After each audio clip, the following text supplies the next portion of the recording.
मध्य प्रदेश हो या छत्तीसगढ़ हो या राजस्थान हो, हर विधानसभा पे आपने अपना अपडेट दिया है। अभी भी हरियाणा का इलेक्शन है, जम्मू कश्मीर में इलेक्शन है। हरियाणा इलेक्शन को खास तौर पे कैसे देखते हैं? देखिए, हरियाणा इलेक्शन जो है ये आज की डेट में बीजेपी के लिए बहुत महत्वपूर्ण है।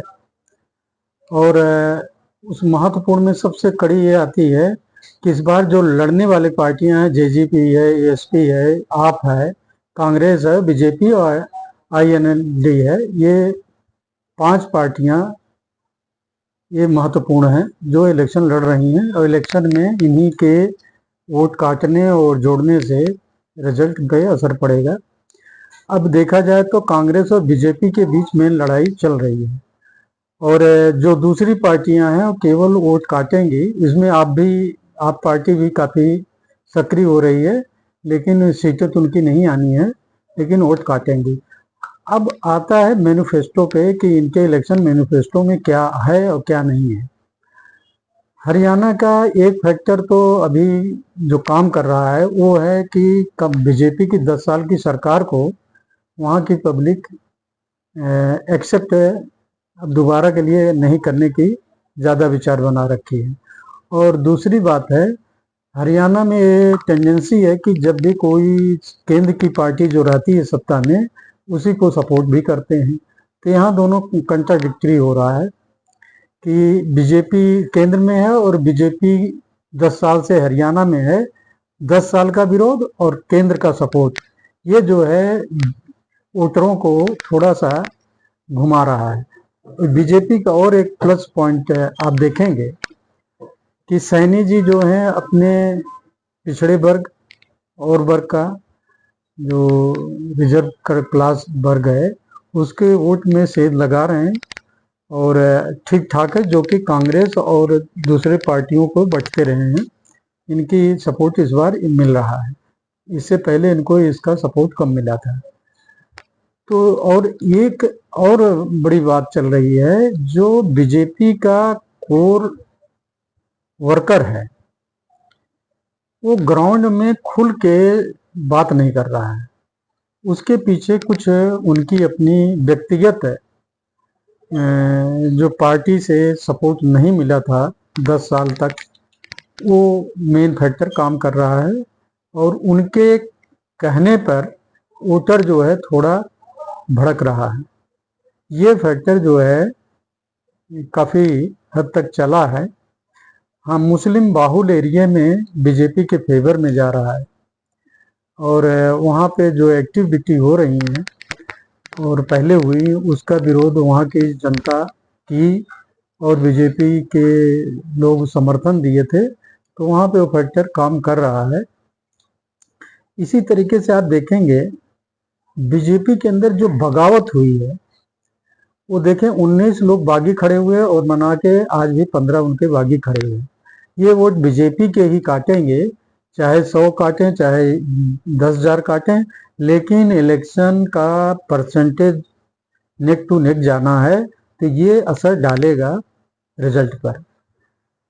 इस तरीके से आप देखेंगे कि बड़े नेता जब जा रहे हैं, कभी कभी उनकी रैलियों में जो वो बात करते हैं उसका असर बहुत पड़ जाता है। कभी ऐसे वर्ड बोल जाते हैं जो किसी न किसी को भड़काने में लग जाता है और उसमें क्या है, गुटबाजी हो जाती है और जनता जो है बदल जाती है, दूसरी तरफ चली जाती है।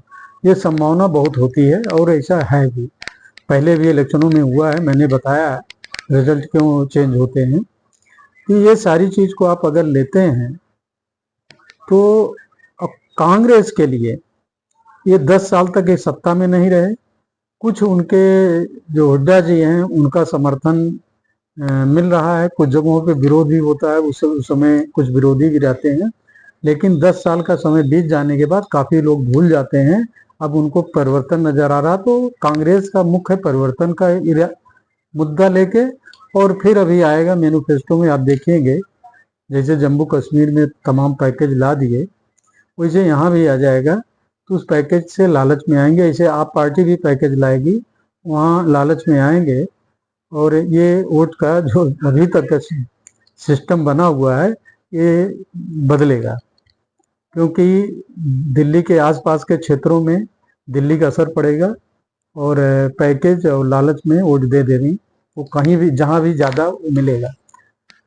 इसके बाद किसानों का मुद्दा जो है, वो किसानों के मुद्दे में बीजेपी से बहुत उम्मीद करते थे वहाँ के किसान, उनको नहीं मिला, तो उस उम्मीद का वो विरोध आज भी कर रहे हैं और उससे भी असर बीजेपी के ऊपर पड़ रहा है, कांग्रेस को सपोर्ट मिल रहा है।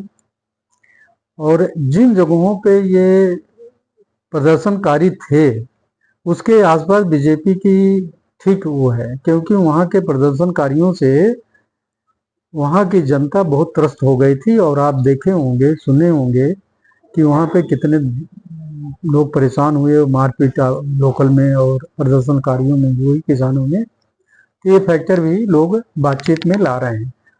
तो ये बहुत कॉम्प्लिकेटेड देखा जाए इलेक्शन होने जा रहा है, जिसमें आप पार्टी के कुछ जगहों पे ठीक ठाक सपोर्ट है।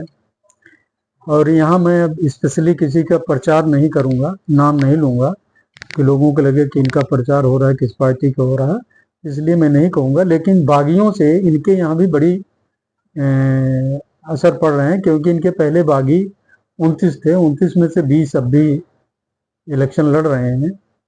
तो ये भी इनके लिए भी सरदर्द, बागी दोनों पार्टियों में काफ़ी सरदर्द बने हुए हैं, स्थिति एक दूसरे की बदल रहे हैं बराबर।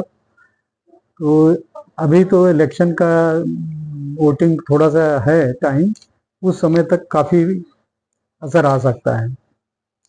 जेजीपी और एसपी जो हैं और आईएनएलडी जो है वो भी कहीं कहीं सक्रिय में है और इनके भी कैंडिडेट ठीक हैं, त्रिकोणी इनके भी इलेक्शन करने की स्थिति में ये हैं। ये नहीं है कि बिल्कुल ये हट गए हैं इलेक्शन से, इनका कहीं गणना नहीं है।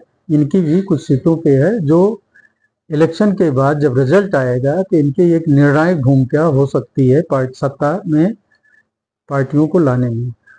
तो ये आज का जो स्टेटस है, मैं कहूँगा कि बीजेपी जिस तरीके से प्रचार करना चाहिए, जो पहले इनका मीडिया सेक्शन होता था 2009 से लेकर 14 तक, वो उस लेवल पे काम नहीं कर पा रहा है। कांग्रेस के जितने आरोप लगते हैं उसका सीधा और जवाब नहीं दे पाता, और जनता ना देने से जनता सोचती जो कहा जा रहा है वो सत्य है, और फिर बहकाव में कांग्रेस की तरफ वोट डाल देते हैं।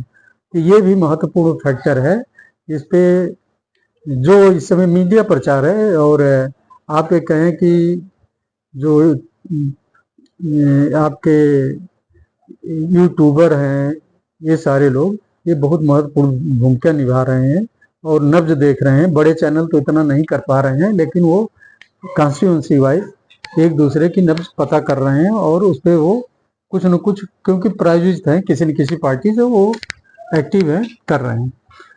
ये चीज जो है बहुत महत्वपूर्ण होती, क्योंकि इतने लेवल पे वो पब्लिक में नहीं होते, लेकिन जब पब्लिक में जाते हैं, राय लेते हैं और वो इनडायरेक्ट में उनको मोटिवेट भी कर देते हैं कि ये पार्टी तो सत्ता में रही, क्या आपको मिला, और दूसरी पार्टी 10 साल पहले थी, उसका क्या था।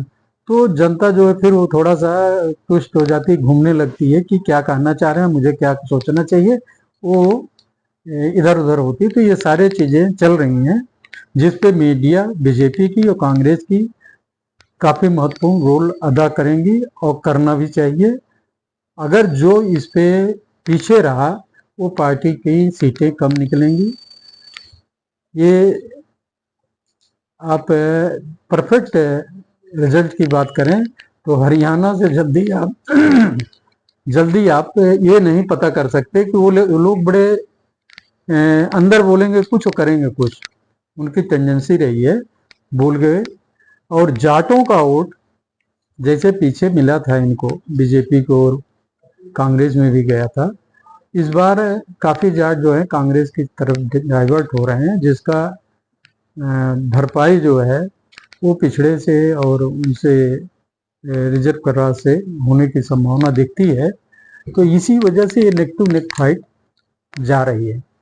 हाँ, अब ये नेक फाइट में अगर 1-2% का ट्विस्ट होता है तो सीटों में बड़ा अंतर आ जाता है।